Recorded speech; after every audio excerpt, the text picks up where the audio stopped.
Assalamualaikum warahmatullahi wabarakatuh. Saya Husnul Amalia dengan nomor induk mahasiswa 857385992 dari UPBJJ Universitas Terbuka Bogor, Salut Bina Insani, Warung Kondang. Kali ini saya akan melakukan praktikum IPA di SD dengan judul Sistem Pencernaan Makanan. Tujuan dari praktikum ini adalah dapat mengurutkan bagian dari sistem pencernaan. Adapun alat dan bahan yang dibutuhkan, yang pertama yaitu gambar pencernaan dan yang kedua adalah alat tulis. Mari kita simak penjelasan berikut ini.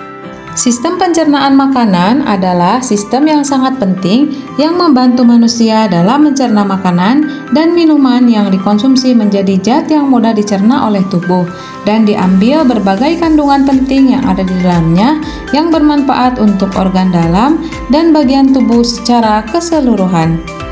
Adapun organ yang berperan dalam pencernaan makanan yaitu dimulai dari mulut menuju kerongkongan, lambung, usus halus, usus besar, dan yang terakhir ada anus. Berikut ini saya akan menjelaskan proses pencernaan makanan antara lain.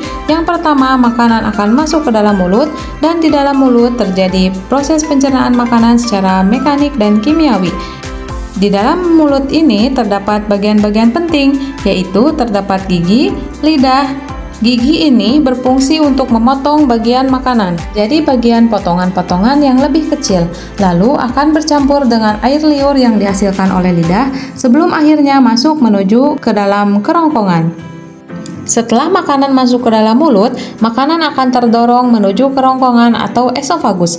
Kerongkongan ini memiliki fungsi utama membawa makanan dari rongga mulut menuju ke dalam lambung. Nah, proses terdorongnya makanan dari rongga mulut menuju lambung ini disebut dengan gerak peristaltik. Setelah makanan terdorong dan sampai di dalam lambung, lambung akan mengeluarkan asam lambung dan enzim yang akan mencerna makanan menjadi cairan pekat atau berbentuk pasta.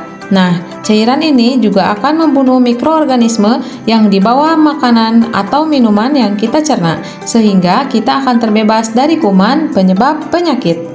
Di dalam lambung, makanan ini akan terdorong menuju ke dalam usus halus. Nah, di dalam usus halus terjadi proses penyerapan makanan yang lebih lanjut, di mana dibantu oleh enzim yang dihasilkan oleh pankreas.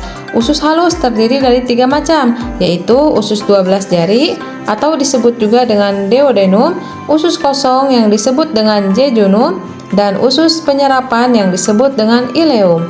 Panjang rata-rata usus halus yaitu sekitar 6-7 meter dan dindingnya terdiri dari villi dan mitrofilli yang membantu penyerapan nutrisi dan juga sari-sari makanan lebih cepat dan lebih banyak.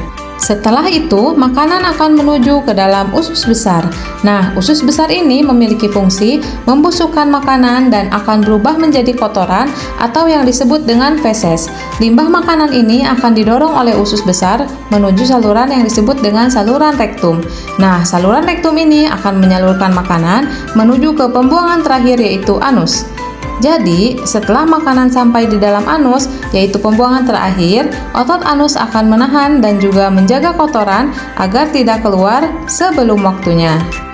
Demikian penjelasan saya mengenai sistem pencernaan makanan. Dapat disimpulkan bahwa organ sistem pencernaan dimulai dari mulut menuju ke kerongkongan, lambung, usus halus, usus besar, dan terakhir di anus. Terima kasih atas perhatiannya, semoga bermanfaat. Wassalamualaikum warahmatullahi wabarakatuh.